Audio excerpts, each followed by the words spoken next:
So you are thinking about moving and living in Arizona, specifically the Phoenix metro area, but you have questions. I get it, we did too. If you're not aware, my name is Rich Brecklin, real estate agent. This is Arizona Life.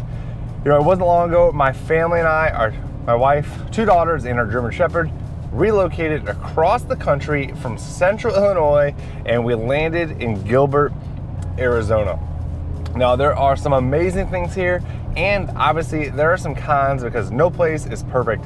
Today I want to go over some of the pros and cons of moving to and living in Phoenix, Arizona. So let's get to it. What are some of the pros and cons? Well, let's start with the cons. I think the pros, people are pretty aware of the pros, and if you don't watch all this video, I'd like you to be most informed and plan for the worst. So some of the pros, well, kick it off, the weather. Now, the weather is also amazing, but if it is something you are not used to, you may be in for a surprise. And until you really experience what it is like to be, dehydrated in 115 degrees, the inside of your vehicle is hot, or maybe you're shooting a video, driving around your truck, and the camera gets hot and shut off, which is a hint because that just happened.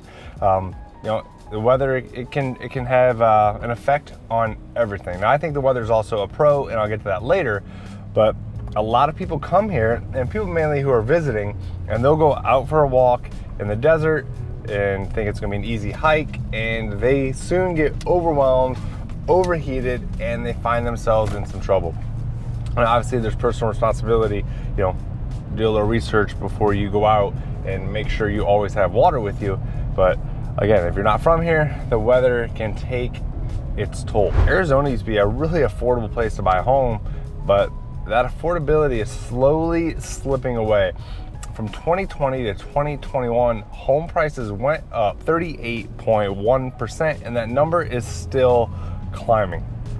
So some people, unfortunately, they're priced out of the market, with the average being in the $500,000 range and climbing, for homes that you could have bought a few years ago for $250,000.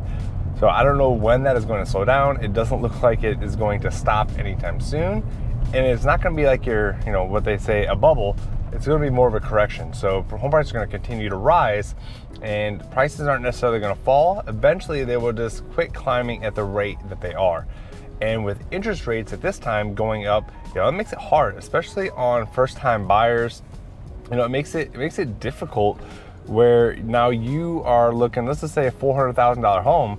Well, that is extremely competitive, price range for a house. So if you're barely able to afford that and you don't have a lot of cash and you're maybe putting 5% down, your real estate agent really has to get creative to get your offer accepted. And that's where relationships come in key amongst agents and buyers and sellers.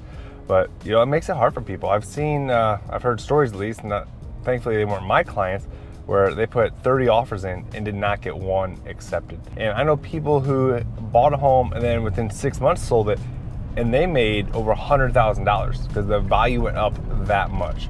So I guess that's the good thing is once you're in a home, chances are it will appreciate very well. You'll have a nice amount of equity in there, but getting in that home initially, it might be a challenge for you depending on your financial situation. Con number 3, as I experience this now, and just for context, it is noon on a Thursday, and that would be the traffic. So traffic gets a little heavy. It's to be expected. There's 4.5 million plus people in the valley, and people don't seem to pay attention. If you're looking to get somewhere in a hurry, I would not count on that because, again, it's a lot of cars crammed in the area. Now the valley it's spread out, but again, there's more and more businesses coming here, companies coming here, which is a pro, but the traffic gets heavy, and with the traffic, there are a lot of accidents. So especially on the freeway, the interstate, people don't seem to pay attention. They drive way too fast, and there's more fatalities than there should be.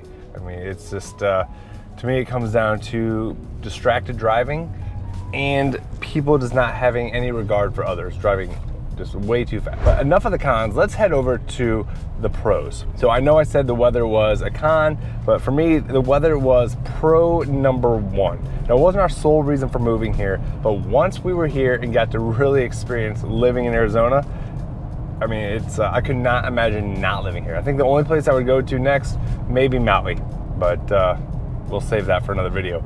So having 300 plus days of sunshine, clear blue skies. As I drive now, I have palm trees off to my side, mountains ahead of me, mountains behind me. The weather makes it awesome. Like I said, as a con, it's 115 some days, and yes, that is hot.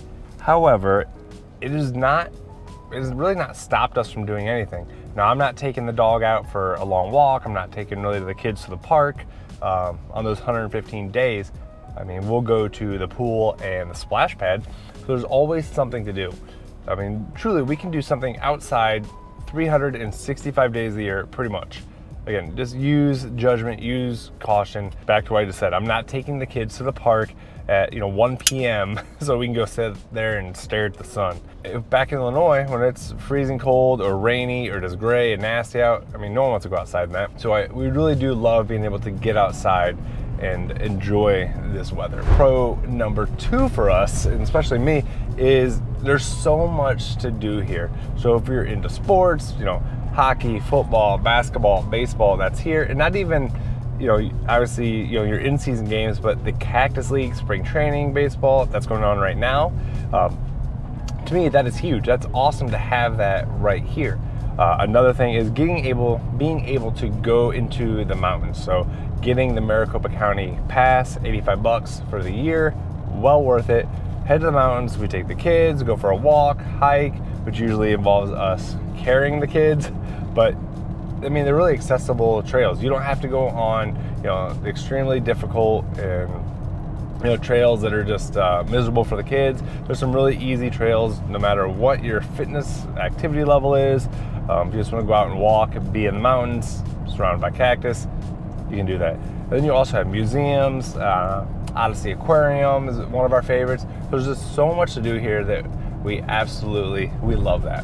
One of my pros, again, this is something that I did not think I would like, or really, and not like, but something that really surprised me, and that is the types of homes here. So I know if you're not from here, you're probably looking and you see the same style of homes, but when you truly get here and get to experience, especially some of these new build communities, the homes, they're just different. I love how open they are. I love the huge glass walls that open up into the backyard, into the pool. Where we came from, you just didn't have that. So I love just the different styles of homes, and just how unique they are. Especially you have homes with basements here. I'll say maybe 0.5%. I don't know if that's a real number, but I just know it's very few. Where we came from, we're used to homes having basements. I mean, that was super common. But here you have a lot of ranch homes, and then some 2 stories. But the single story ranch homes are some of my favorite designs, open design, open layouts, and I love the style design of the homes that are here. So those are just a few of my pros and cons. I could go on for hours about that, but then no one will watch it. So if you were thinking about moving here, please reach out. Again, my contact information is below.